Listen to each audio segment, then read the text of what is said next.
my name is Mila. This is Cambridge University Gender Studies Society, and today I'm joined by Christoffer Koch Andersen, who is an academic, an activist, whose master's thesis on algorithmic violence against trans people, which is what we're going to be talking about today, won best thesis at the Faculty of Education. I know. Slayed. Hey. So, right, algorithmic violence against trans people. There's big words in there. Yeah, Very academic. Very as well. academic. Yeah. Where do we begin to dissect them? Oh, I think we could talk about what an algorithm is. Okay. Because we hear a lot of words around algorithmic violence or like algorithms, AI, technology. Sounds very modern. Exactly, and sounds very progressive and futuristic, right? But isn't necessarily. No. So I think a lot of the things we hear about algorithms or AI, like most people use AI, artificial intelligence. I think that's the most but they're controlled by like algorithms. So like AI, artificial intelligence is essentially like algorithms on speed. Okay. And they function on the algorithmic principle, which is we could take the normative definition of an algorithm, which would be logical steps towards a desired outcome. And that sounds very like descriptive, right? Yeah, it sounds. And then instead of just allowing that definition to take place as the primary definition, I would ask, which logical steps can we think of them as something other than logical, and what desired outcome is intended? Logic has a very sort of positive gloss. Exactly. It sounds like it's got a benevolent sort of. And also sounds like it's purely objective. So it's purely objective and like technical in a way that doesn't account for the human interaction and the human like values and biases and presumptions loaded into algorithms. It's very sort of positivist in the sense that it's like looking at it as if it is a system of logic separate from culture. Exactly, and if we take Donna Haraway concept of the God's eye, there's no such place as the God's eye. There's no objective place where you can look down. Yeah. So like there's no objective place where you can create or see something from, and that's the kind of standpoint from which I see algorithms, because algorithms are not only technical systems. I see them as social technical systems, which means that they are embedded with the kind of societal and social and historic values that we humans have and reproduce. So what sort of algorithm? So your focus is on how algorithms process trans people, trans bodies, and representations. How algorithms kind of like load. If you see an algorithm as like a process, like let's say we look at an algorithm just like as circulate data motions, we can see that in order to create an algorithmic output, we need some kind of like values, or we need people to handle algorithms, right? So what are some general ways that trans people are processed, which constitutes algorithmic violence? So I see algorithmic violence as the algorithmic process that like perpetuates already existing violences. So like a feedback loop. Exactly. It's more is kind of if you take the historical violence and oppression of trans people and digitalize it.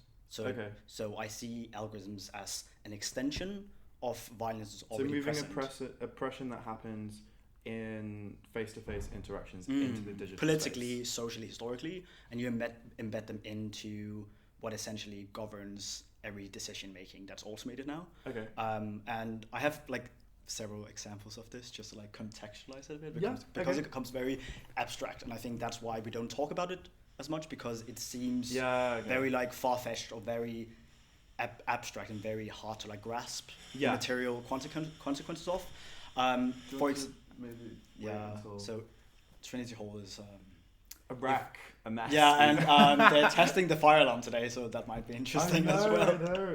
It sounds like techno music blaring in the background. So the way I see this, one, we have historical, societal, and political oppression of trans people.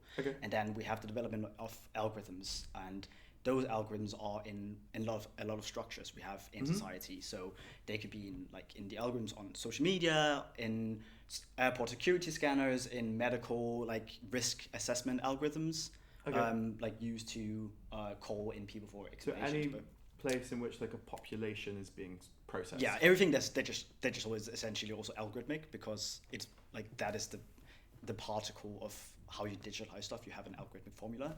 And I think of that whole thing as kind of like manifesting in material objects. So you have like algorithms in every like technological object you have, and thereby as trans people with a body that's not normative in terms of like the wide your process to search. Exactly. Okay. So like when you have a body that doesn't live up to like the kind of like white colonial like cis normative like ideal expectations, exactly, you are faced with a consequence of that when you meet these machines like material objects. For example, when I was 13, I traveled to Spain with my parents. Okay. And like when you're that young, like 13 is not young, but you're still naive. I didn't really think of anything about like the whole security unit and walking through the doorway scanner you walk through. Okay. And when I walked through, it gave the loudest alarm. And the airport in Copenhagen is like the airport security alarm is really loud. Like it is insane. So the whole door frame like it like flashed red and like it scared the shit out of me. Yeah, am I allowed to say? I might edit that out. Okay. But like it really scared me, right? Yeah. And it scared the other travelers around me, and I was like, oh, like maybe nothing is wrong. Like maybe have like coins in my pockets or any metal like the alarm or the scanner like triggers. It's just a really loud sort of like weirdo. Exactly. And then a female presenting security agent came up to me and she was like, oh, you need to follow me over to this like additional scanner because we need to do more scans on you. Why is that's so ominous? And I was like, so, like, and I didn't transphobic, but like yeah, but the problem is I think at that point I didn't even think of it as transphobic. I was just scared because I didn't see my own body as a problem, right? Right. So it was not like I didn't have a perception of my body as problematic or something that could cause an alarm or like any kind of dangerous like deviance. Like perceived deviance. Okay.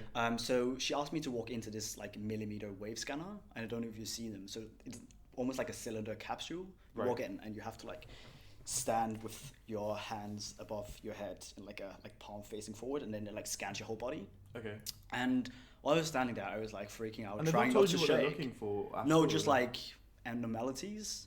I was like, what is that? Yeah. And the thing is, when I reflect on it now, I'm like, okay, of course, it's the trans body being perceived as something deviant. But when you're 13, you don't see yourself within the larger like social political constructs of the world. You don't really understand what's going to happen. So I didn't think of it at the time. I was just trying not to shake because that seemed even more suspicious. Right. You know, if you're like, oh no. Yeah.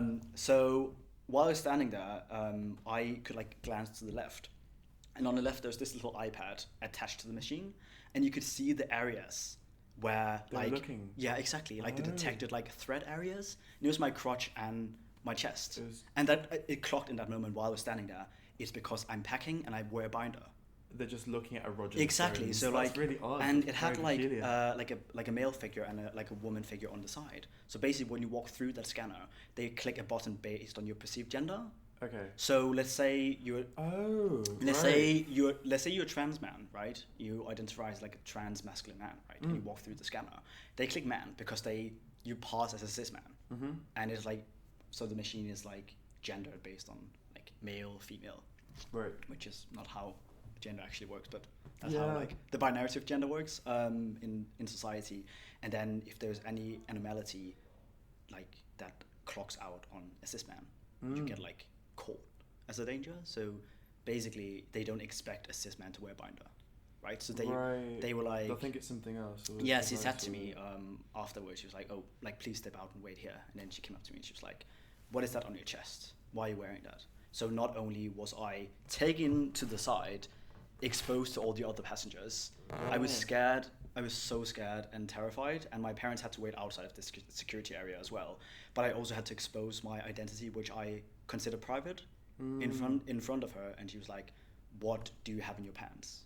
I was like, how do I explain to this security agent that I'm wearing a silicone packet to feel better about my identity? Yeah. And to feel more affirmed in my trans identity? How do I explain that? Because she's not coming with like positive intention. No, when I remember telling her my situation, and I could just feel the like disgust in the way she like acted around me. And she was like, do you want to strip off your clothes and show us those areas, or do you want to do a swab test? So you're treated as a terrorist or like a suspicion because your body doesn't match what the binary input and output of the machine should be. And that's the problem, right? Yeah. And that's governed by the binary logics of algorithms. Okay. Yeah. So it's like one of, I see that as a very specific example of how societal expectations of binary gender comes together with algorithmic like binarity of like, for example, that it would read female as 0 and male as 1, but you only have those two binary numbers in like maths, right? So they come together to form a really hostile environment for trans people who don't fit within the... Exactly. Who represent the sort of more spectral nature of gender. Yeah, exactly. And it's really interesting because I thought the other day when I was writing about this, I was thinking, so if I walk through that scanner and no matter what, like which position I'm in as a trans person, it flags out, right? Yeah. Because if I'm at like, if we like presume that like trans is binary, which is not, like we also like don't account for like non-binary trans people, but in my case, if I walked through that scanner, if they didn't think that I passed as a man, they would click woman, right? But then I would have something in my crotch that would like flag out. But on the opposite way, I would like walk through it and maybe they would like click man because like, oh, he looks like a man, and then there would be something on my chest. Yeah. So like if you don't conform to either the cisgender expectations or if you don't pass as a cis person, you get singled out. And it's just really hostile. And that's weird, something to look at. Exactly. And I suppose like you were very young during that situation as well. And when you think about the sort of rhetoric that is generally dispersed by a lot of right-wing political figures around trans people, ideas of like corruption, we must protect our normative youth from being, I don't know, curdled. Indoctrinated. Yeah. And then there's no discussion as to the violence that trans children go through. Like when they say protect the youth, they're singling out a very specific demographic. Yeah, it was quite who deserve to be protected. It was quite interesting coming out as trans. I came out when I was 10 in Denmark, and people have this expectation of, especially Scandinavian Denmark, being like a utopian paradise of like happiness and positivity. But I remember going to my doctor, and mind you, it's a long time ago, right? Yeah. It's 15 years ago now. That's a long time. Do you feel old? Do you feel aged? I am old now. I turned 20 in March. I'm You're really still scared. Young. I know. And then there'll be a teenager. That's awful. But my mom and I went to my doctor and explained that we would like a referral to the gender clinic at that time. And he just laughed in my face. What? And was like, oh, maybe we should find something else to get attention from. And I was like... So while that wasn't digitalized... Why was that sassy? Jesus. And I was just like... and the most like... I don't know if I should say this on camera. He might see it. Maybe he might not see it. Okay. And I think he's too old to understand. I doubt he'll see it. No. But instead of... I was just like, don't you think I would have found something else to get attention from? Instead of this is not like pleasant. Yeah. And also your commas are incorrect. Yeah, so I corrected his comments. Oh. Yeah. That was and like, I like that. Like afterwards, my mom called the gender clinic herself. Okay. And they just laughed on the phone and hung up. Because there was not like a discourse around like the possibility of trans children. So I think my biggest... Was it seen as an adult endeavor? Exactly. And I think the worst like aspect of existing as a trans child is the impossibility other people have of your identity. So I would have had a much better time growing up if people understood that trans children are alive and are possible, instead of trying to defend a reality that would never be true for us. And I think that when I like reflect on my upbringing, we didn't have social media in the same way. How old was I when like Instagram became a thing? Like 14. I didn't like grow up with social media in the same way. Yeah. You used Facebook to do like the blue tag wars. Huh? Didn't you do that? No, I didn't. I don't use Facebook. Really? I've only got on Facebook since coming to uni. Yeah. Because it's just where everything is. That's really analog of you. No, yeah, like. But basically, you would have these groups, and they would have like funny hashtags, and you would like do a hashtag war where you would like comment the different hashtags to each other. Okay. And like tags of the groups, and it was just you used it more as like a social platform to only talk to your friends. But I see like the whole like digitalization and kind of like dependence on social media to talk to people, to like listen to the news, to apply for for example like applying to university, you have to do online as well. Yeah. But your whole like social life is online. And I think in doing that, together with the like prolific like widespread violence of like far right people, is a really toxic cocktail, especially when you grow up and you don't like. I feel like nowadays is more the combination of not knowing as many people, like being trans while you're young, but having the additional element of seeing people wanting you dead all the time. And that must be really depressing, right? Because you don't necessarily understand all the words they say, but you know that they don't. There's violent. Exactly. I mean, this is quite interesting. Like, as someone who's grown up with social media sort of being introduced, how have you seen social media change, in terms of like as it's become more familiarized with the society that it exists in? How have you seen the rhetoric on social media? Has it I imagine it's increased. It's quite interesting, right? Because I think in my case, I still had really unfortunate encounters with social media, like digital platforms. Okay. Yeah, when I was younger, like someone made a blogspot. Is that still a thing? It's it was a website where you could make your own blog. This is educational. Yeah, and they made a blog about me with my dead name, and every single time it's a bit like. I think this might be one of the most like violent encounters I had when I was younger, because it tracked my every move, because this person, I still don't know who this person is, they might see it, hey. But this person made an entry on the blog post every single time I did something to write that even if I grew a dick out of my vagina, they would still call me that name. Wow. And that was like that blog was seen 2 million times in Denmark, so people knew. So I couldn't. There was still this kind of like I was in like Whoa. Like trans issues were invisible online, right? Okay. But I was also hyper visible at the same time, and hyper visibility online as a trans person exposed to violence is really dangerous, because you don't have proper protection as well. No. And no safety net in that sense. But I think the kind of social media like network or reality we have now. What's the population of Denmark? For 2 million. 2 million. No. You said 2 million views. It's like 5.8. That's crazy. Yeah, so I don't know if they count votes per person. Per person, yeah. I think it's per even just click. The but 2 million, yeah. It's not insane. that anymore, so I think it kind of disappeared. Were there other people on this blog, or was it just... It's just me. Just you with the focus? Yeah, whoa, Jesus. And I was very, I was very present on Formspring. It's a bit like Ask FM, where you could like ask anonymous questions.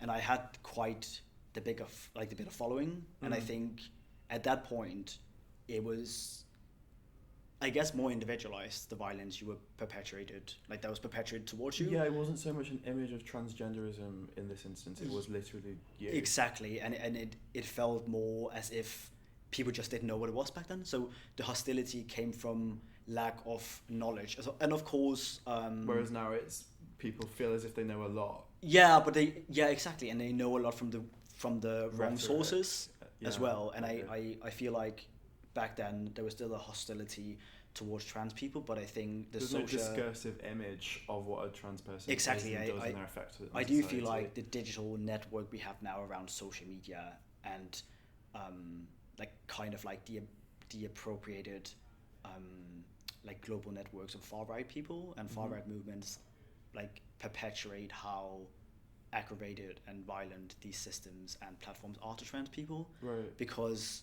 if we think of platforms as a capitalist source, far right movements can buy like adverts, they can buy promotions, they can like trigger an algorithm that's already hostile towards trans people.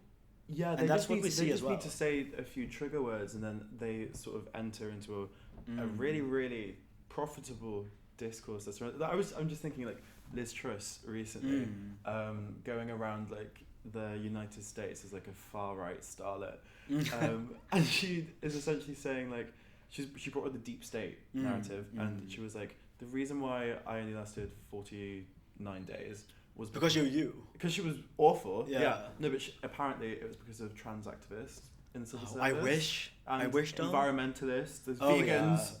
Like disgusting. people who are critical towards the system that doesn't work. No, and also in her labeling of this is a bit unrelated, but in her labeling of what constitutes the deep state, the Financial Times and the Economist, and like, babe, I just feel like if like the neoliberal baddies don't like you, you've done really bad. Yeah, no, that's very. But it's really interesting, right? Because I think some of the examples I use in terms of social media, you asked about social media, in terms of hostility towards trans people, is not only the negative content promoted by far-right people. So, for example, when I'm on Instagram, the reels that come up, I don't follow, like, for example, it's just a very pragmatic example, right? I don't follow far-right people on Instagram. No, but you get shown it regardless. Exactly, I get shown it regardless, but also when I get shown positive queer content, all the negative, hostile and harmful comments are still there. Yeah. Exactly, so it's like the Instagram algorithm promotes hostility towards trans people. So it's not just the fact that the far right is on social media. It's the fact that they're promoted. It's the fact that the algorithms are already hostile towards trans people. Far right people don't like us. And together, they complement each other in the most rueful way. And I think that is the real danger of digitalizing everything, because you take a system that's already hostile towards us, combined with people already hostile towards us, you combine them. Measures against hate speech do not work, because they don't look at nuance, they don't look at dog whistles. Like they don't. They just and it's so interesting. Specific words. It's like, so, you can't say white, so now you have to type it as white tea. Like that's. It's so interesting with like inappropriate content on Instagram specifically. You know that picture of Maroon 5 where he's like standing like naked, holding his like covering his penis. This has. I don't know. For you, I don't remember it. Yeah, I hate it. But basically, a trans person recreated that on Instagram and it got flagged and it's inappropriate. But he's allowed to have his body on Instagram in that way. It's the same picture, the same nudeness, but a different body. When does a nipple become inappropriate? This is my question. That's really interesting, right? And I think because I'm currently taking estrogen, and I'm always thinking to myself, I'm like, but at what point? I'm just gonna give a shout out to Ada on Instagram. Okay. A Danish trans woman and AI artist doing that exact experiment. Yeah. So looking at like posting a picture every single day, like during her transition, and seeing when the pictures get taken down, and also when the facial recognition will see her as more female than male, and then she tries like different poses and like different outfits. Yeah, it's like amazing. She's amazing. Because it's interesting, because it's just sort of like, at what point should a nipple be treated as if genitalia, as if something that cannot be shown in public because it's inappropriate? I'm just. But it's quite interesting, because the Instagram algorithm and the kind of like content moderation they promote, and they talk about, it's because we want appropriate content, like not nudeness on Instagram, but whose nudeness is allowed, whose body becomes allowed on Instagram. And I think about like, for example, if someone looks non-normative on TikTok, be that in like behavior or presentation, you'll often see in the comments be like, post this on Reels. Post this on Reels, as if Reels is somehow a more violent place. I find it to be a more violent place. I find it, it's a lot more permissible to delve into far right tropes, I find. And it's also quite interesting, in my dissertation I wrote, my dissertation from Cambridge, one of my participants was that the decision that won the best thesis at the Faculty of Education? Oh, it was, yeah. Oh, okay. But basically one of my participants does drag. And uses Instagram as a platform to promote their work, and they told me that they have had several encounters with about the fact of being shadow banned, where your content is suddenly not reaching your audience and suddenly not seen by the algorithm. The algorithm censors you. Exactly. So it's kind of like you become invisibilized on a platform already hostile towards you, and they also told me that several of their friends have had their accounts blocked. Why? For inappropriate content, right? Is that from like being reported by people? Like how does that come about? That's interesting, right? Because it could be from reporting. It could also just be the kind of like algorithmically detectable guidelines that Instagram put out. So, for example, if you screen for inappropriateness, sexual content, whatever it could be, violent content, it could be like explicit content. There's there's a certain definition of that, right? So Instagram has set kind of like a guideline, or like set principles, and a lot of the time those principles are normative, and trans people and our bodies and our ways of expressing ourselves. So there's a discursive norm, there's a visual norm. Exactly, that's being referenced. Exactly, and these norms are coded into an algorithmic way of seeing who is appropriate on the platform. Right. And usually that's normative. it's based on a binarity of cisgenderism, and especially if you're white as well, right? If you're cisgender and if you're white, it's the best combination for being promoted and being seen by the algorithm because it promotes your content. Right. Yeah, and that's like then we can ask where does that come from? Why would the algorithms be like, oh, fuck you, you're black and trans? Yeah. Like, it comes from us. It comes from society and the values we embed into these systems. Okay. I mean, this is delving into what we plan to talk to for the next episode. Stay tuned. Talking about my dissertation. Talking about your dissertation and talking about the fact that algorithms aren't purely technological. So going back in time, looking at the social history of algorithms, where they first started. So basically trying to draw up a genealogy of kind of like the social history of algorithms and how they came to be, but also how the violence within them came to be from the colonial times and the kind of like colonial and cis-normative binary that was established as a like classification principle. And I do think that is what's lacking in the like public discourse around AI, because we constantly talk about optimization. They're gonna improvise. Exactly, they're gonna improve our lives and make everything more livable. But livable for whom?